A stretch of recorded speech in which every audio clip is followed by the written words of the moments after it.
अहमदाबाद की दोपहर हमेशा की तरह थी, भागती दौड़ती, उम्मीदों से भरी। लेकिन 12 जून 2025 की दोपहर ने इस शहर के आसमान को हमेशा के लिए बदल दिया। सरदार वल्लभ भाई पटेल अंतर्राष्ट्रीय हवाई अड्डे से लंदन के लिए उड़ी एयर इंडिया की फ्लाइट AI-171 कुछ ही मिनटों में आग के गोले में बदल गई। यह सिर्फ एक विमान हादसा नहीं था, बल्कि 265 जिंदगियों और उनके परिवारों की उम्मीदों का एक साथ टूट जाना था।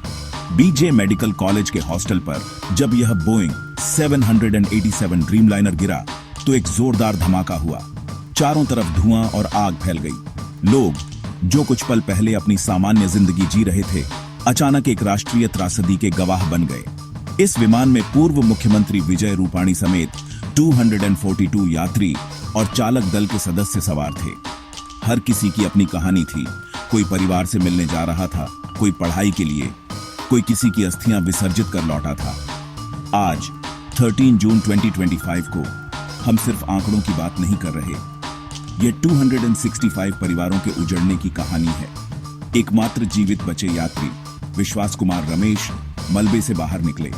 उनकी कहानी में उम्मीद की एक किरण है, लेकिन हादसे की गहराई को कम नहीं कर सकती। अहमदाबाद का आसमान आज भी उदास है और हवाओं में अनगिनत सवालों की गूंज बाकी है।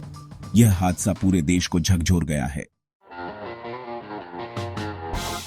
एयर इंडिया की फ्लाइट AI-171 ने दोपहर 1:34 पर अहमदाबाद से लंदन के लिए उड़ान भरी। विमान में 230 यात्री और 12 क्रू सदस्य थे। कैप्टन सुमित सभरवाल और first officer Clive Kunder cockpit में थे। सब कुछ सामान्य लग रहा था, लेकिन उड़ान भरने के कुछ ही मिनटों में विमान ने नियंत्रण खो दिया। एयर ट्रैफिक कंट्रोल को पायलट की ओर से मेडिकॉल मिली। यह आखिरी संदेश था। प्रत्यक्षदर्शियों के अनुसार विमान बहुत नीचे उड़ रहा था और इंजन से अजीब आवाजें आ रही थीं। इससे पहले कि कोई कुछ समझ पाता, विमान बीजे मेडिकल कॉलेज के हॉस्टल से टकरा गया। टक्कर इतनी जबरदस्त थी कि विमान के टुकड़े टुकड़े हो गए और आग लग गई। हादसे में विमान के सभी लोग और हॉस्टल के 3 छात्र मारे गए। विमान में 179 भारतीय, 53 ब्रिटिश, 7 पुर्तगाली और 1 कनाडाई नागरिक थे।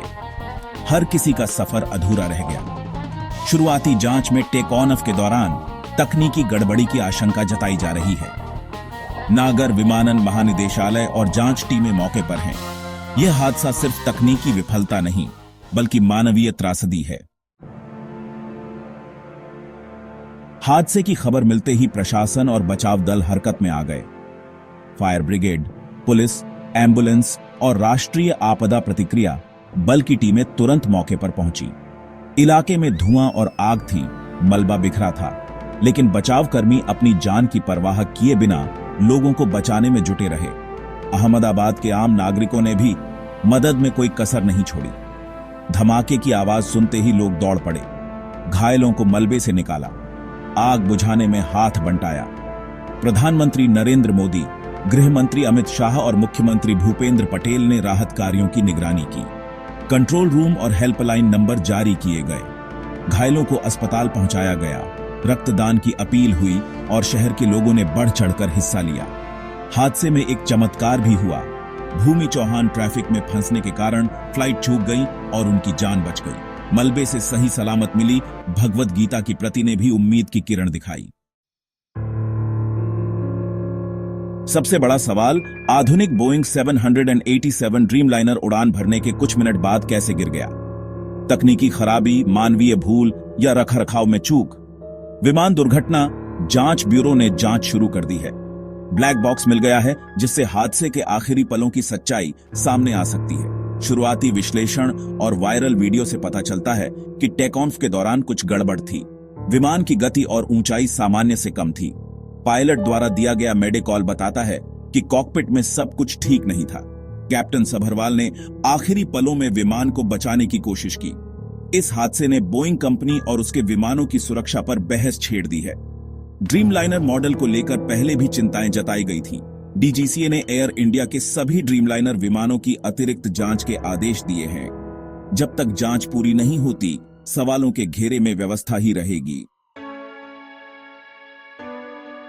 अहमदाबाद विमान हादसा एक गहरा जख्म है।